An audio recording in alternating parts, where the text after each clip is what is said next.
सभी आदरणीय धर्मप्रेमी सज्जनों, बुजुर्गों, नौजवान साथियों, माताओं और बहनों, आइए छोटे छोटे दो भजन आपके बीच में सुनाऊंगा, क्योंकि समय इतना ही है और कई बार आपको पता है थोड़ा बोलने से भी काम चल जाता है। सुनी होगी ना आपने वो एक बार कहीं इंटरव्यू चल रहा था, और इंटरव्यू में शर्त ये लगा दी कि जो सबसे कम शब्दों का प्रयोग करेगा वो पास होता है। तो एक अंग्रेजी का पढ़ा लिखा आया, उसने कहा गेट में खड़ा होकर के मैं आई कमीन सर, अंदर से आवाज आई नो बेटा नहीं आ सकते, ज्यादा शब्द बोल गया। एक हिंदी का पढ़ा लिखा आया, उसने कहा श्रीमान जी क्या मैं अंदर आ सकता हूँ? उसने कहा वे नहीं आ सकते, तू भी ज्यादा शब्दों का प्रयोग कर क्या। एक पंजाबी का पढ़ा लिखा आया, उसने कहा असी अंदर आ सकते हम? बोले तुसी भी नहीं आ सकते, ज्यादा बोल गया। एक अपना कभी देहात का गांव का ठेठ देहाती गेट में खड़ा होकर जो बोला बढ़ू, बोले आजा भाई तेरा नंबर पड़ा।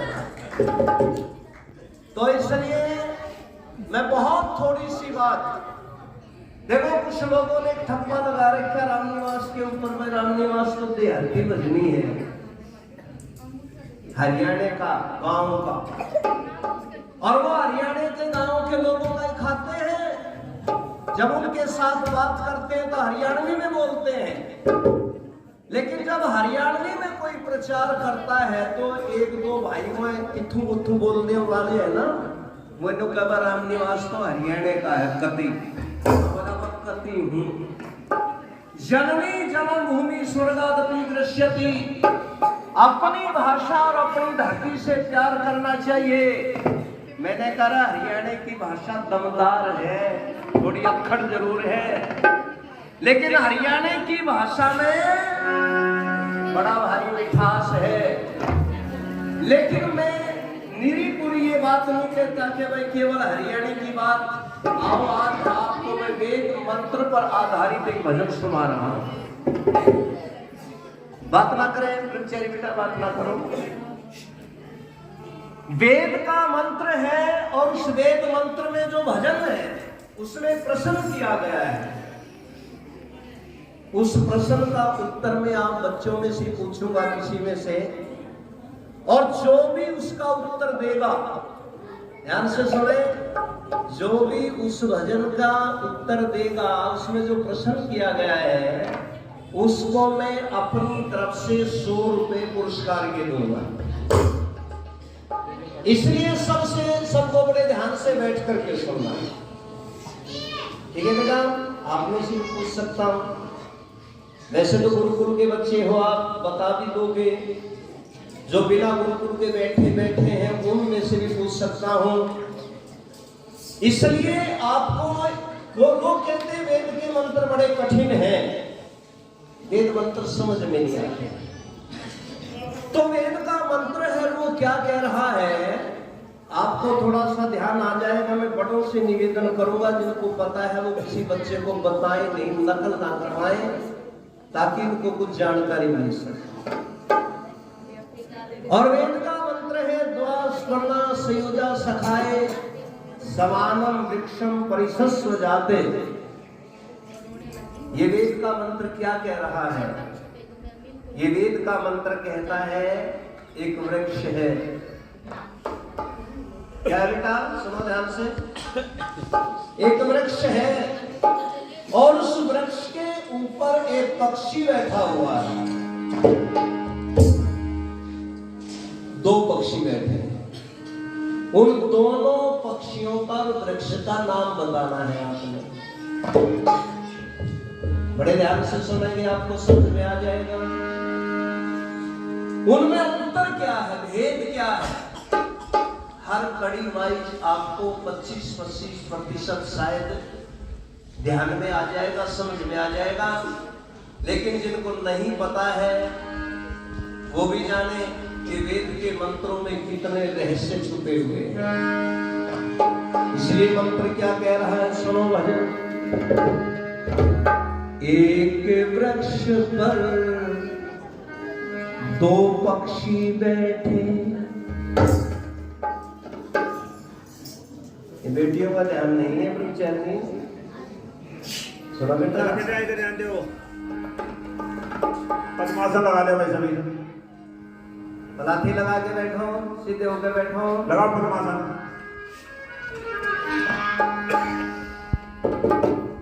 एक वृक्ष पर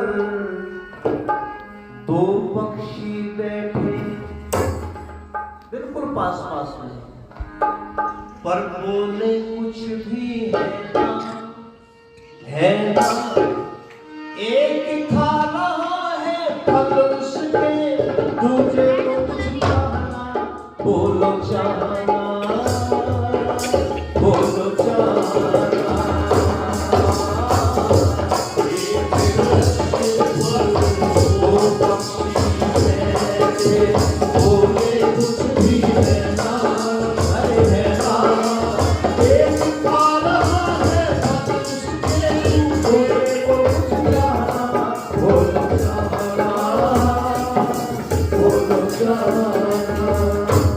आपको समझ में आ गया? पेड़ है, वृक्ष है बड़ा भारी, दो पक्षी उसके ऊपर बैठे हैं।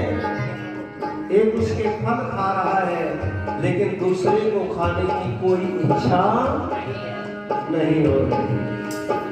कौन है वो पक्षी? आओ सुनो, अंतर सुनो। पहला,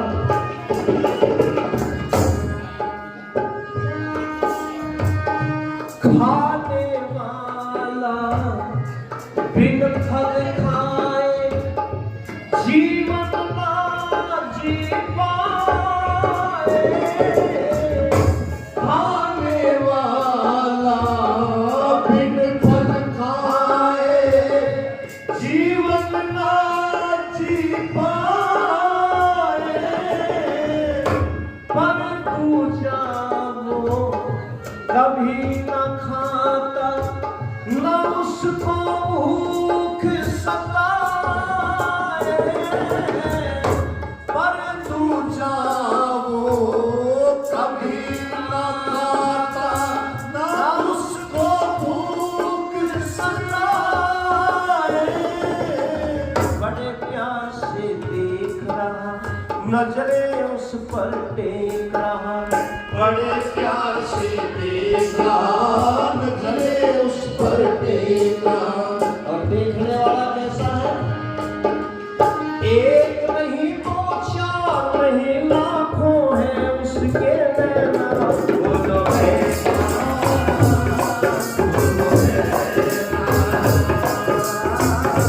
एक वृक्ष पर दो पक्षी, बोले कुछ भी रहता, अरे रहता। एक खा रहा है फल उसके, दूसरे को कुछ चाहना, बोलो चाहना, बोलो चाहना। भाइयों और बहनों, माताओं, सज्जनों, एक पक्षी तो ऐसा बैठा हुआ है जो उस फल के, उस पेड़ के, वृक्ष के फल खाए बिना जिंदा नहीं रह सकता, मर जाएगा यदि फल नहीं खाएगा। अच्छा भाई, हमारे आदरणीय आचार्य जी अपने विनोद भ्राता जी बलजीत जी संचालक महोदय 100 रुपए दे रहे हैं खुश होकर के, बहुत बहुत धन्यवाद। तो थोड़ी सी कम है हमारी तरफ। पर दूसरा जो पक्षी बैठा हुआ उस पेड़ के ऊपर, वो खाने वाले को बड़े प्यार से देख रहा है, जल नहीं रहा उससे। और कितनी आंखों से देख रहा है? खाने वाले के पास में तो केवल चंद आंखें हैं, लेकिन देखने वाले के पास में असंख्य आंखें हैं। गिनती में नहीं आ सकती कि उसकी आंखें भी कितनी हैं। ये पहला अंतर उन दोनों पक्षियों के अंदर ये वेद मंत्र बता रहा है। और दूसरा क्या है अंतर? सुनो ध्यान से।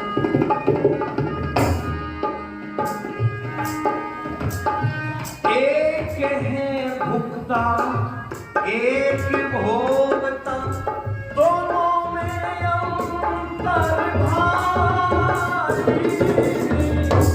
एक है भुगता एक भोगता, दोनों में अंतर भारी। एक न कभी गर्भ में आता, पर दूजा है संसारी। एक न कभी गर्भ में आता, पर दूजा है संसारी। एक को मिलता सुख दुख है, दूजा देखे दुख है। एक को मिलता सुख दुख है, दूजा देखे दुख है। खा करके बीमार पड़े ना, ये भी ध्यान रखता है खाने वाले का। खा करके बीमार पड़े, संकेत करे बिन पैदा बोलो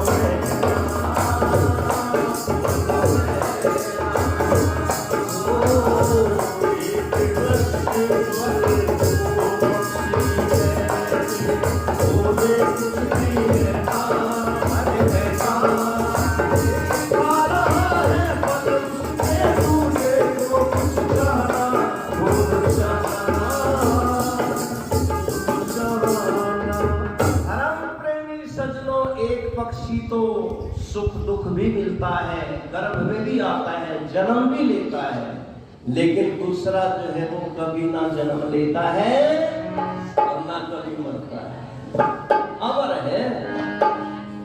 इतना अंतर। और कमाल की बात यह है, संकेत कर रहा है बगैर उसके पास मुख नहीं है, लेकिन फिर भी कहता है भाई ध्यान से खाना इन वृक्षों के फलों को, ये इतने मीठे हैं। इसलिए तीन बातें दिमाग में रख करके, ध्यान में रख करके खाना, हित भूख, वित भूख, मित भूख। ये बातें यदि विचार करके इसके फल खाएगा तो कभी बीमार नहीं होगा। इसलिए संकेत भी कर रहा है। और तीसरा अंतर और क्या है?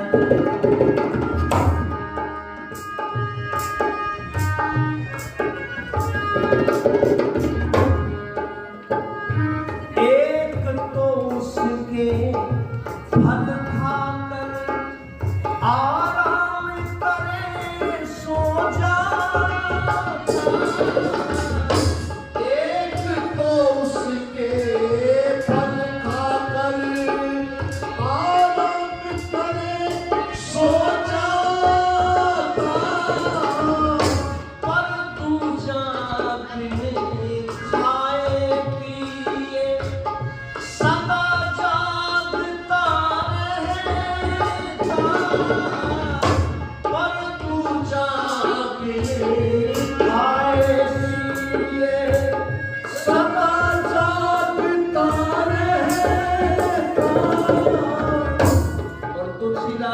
शब्दों में कह दूं और भी समझ में आ जाएगा।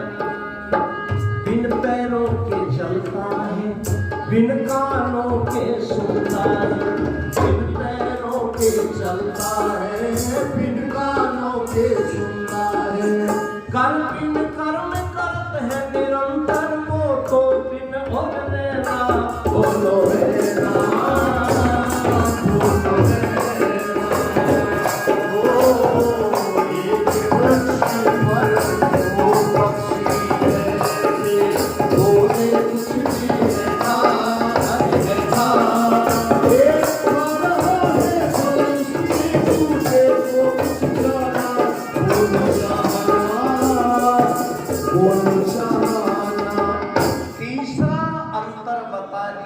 एक तो उसके फल खाता है, सो भी जाता है, विश्राम भी करता है, लेकिन दूसरा जो बैठा हुआ उस वृक्ष के ऊपर वो कभी फल नहीं खाता और हमेशा जागता ही रहता है। यदि व्यक्ति लगातार 3 दिन 3 रात ना सोए, पागलों जैसा हाल हो जाएगा उसका। लेकिन वो कमाल का गजब का पक्षी है, कभी भी एक पल के लिए भी सोता नहीं, हमेशा ही जागता रहता है। यद्यपि आज तो कुछ लोग सुनाते भी हैं, अनड़े में झुलाते हैं। उन्होंने कहा किसको झुला रहे? बोले उसको झुला रहे। इसका आप जिक्र कर रहे हैं। मैंने कहा क्या करोगे? बोले सुना रहे हैं। हमने कहा रे पगलो, वो सोता नहीं है, वो तो औरों को भी जगाता है। औरों को भूख दी है, औरों को नींद दी है, औरों को सुख दुख सारा का सारा जो है उसके द्वारा मिलता है। इसलिए तुम उसे सुनाना चाहते हो। तो इन दोनों पक्षियों के अंतर आपने बहुत सारे जान लिए होंगे, लेकिन अंत में कहना चाहता हूं,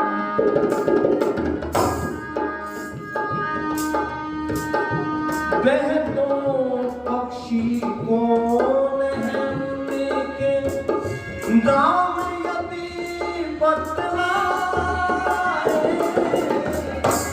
वह दो पक्षी कौन है उनके नाम यदि बतलाए, वेद शास्त्र उपनिषदों पढ़ जाने मनुष्य बताए, पुराणों में उलझन 18 पुराणों को पढ़ने वाला नहीं बता सकता, कुरान और बाइबल को पढ़ने वाला नहीं बता सकता। इन दोनों पक्षियों को उलझ जाएंगे, वहां इनका जिक्र ही नहीं है, बता ही नहीं रखा। कौन बताएगा? पुराणों में उलझन नहीं जान पाते वह जन, पुराणों में उलझन नहीं जान पाते वह जन। और अगर बहुत जल्दी बताना चाहते हो, ध्यान में लाना चाहते हो, राम निवास सत्यार्थ पढ़ ऋषि दयानंद का कहना, बोलो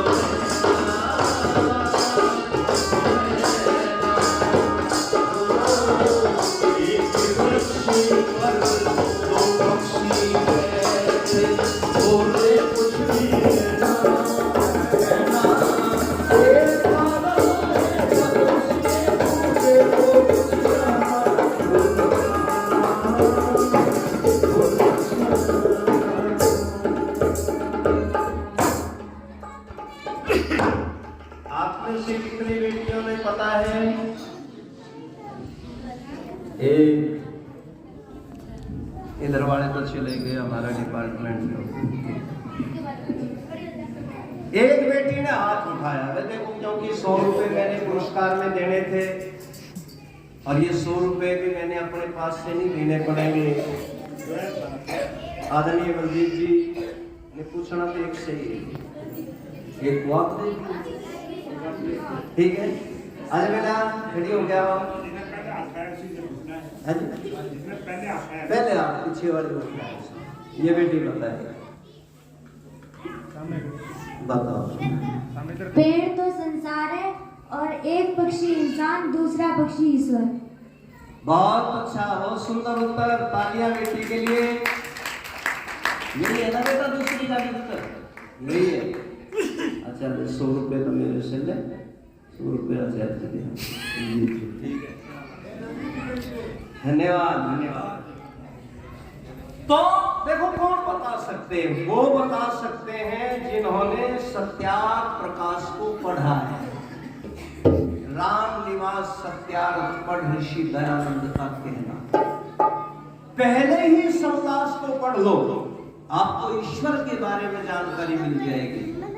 और 7वां समदास पढ़ लो, ईश्वर जीव प्रकृति तीनों के बारे में पूरी तरह से जानकारी मिल जाएगी।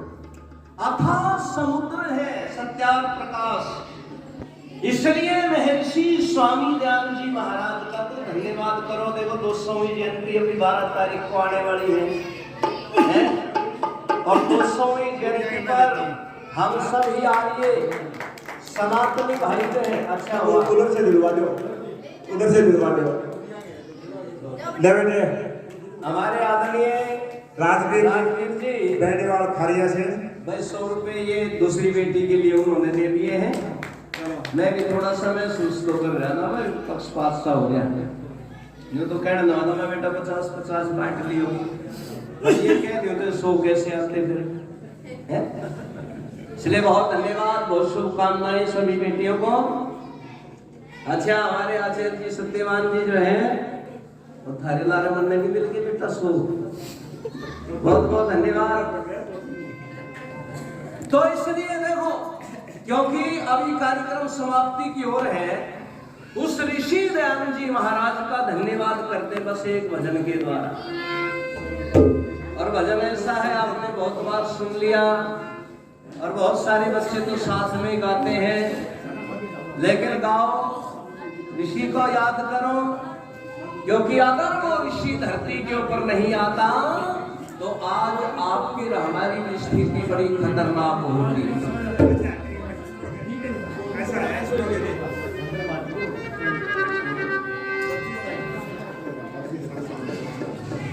देखो, सबको जाने की जल्दी है, लेकिन मैं आपको बताऊं, जैसा मैं आप सबसे दूर जाने वालों में से, आप तो यहीं आसपास में जाएंगे। अच्छा, बिल्कुल, वो देखना पड़ता है। धन्यवाद आपका। तो आओ एक भजन सुनाया एक बार सभी दोहरा ले।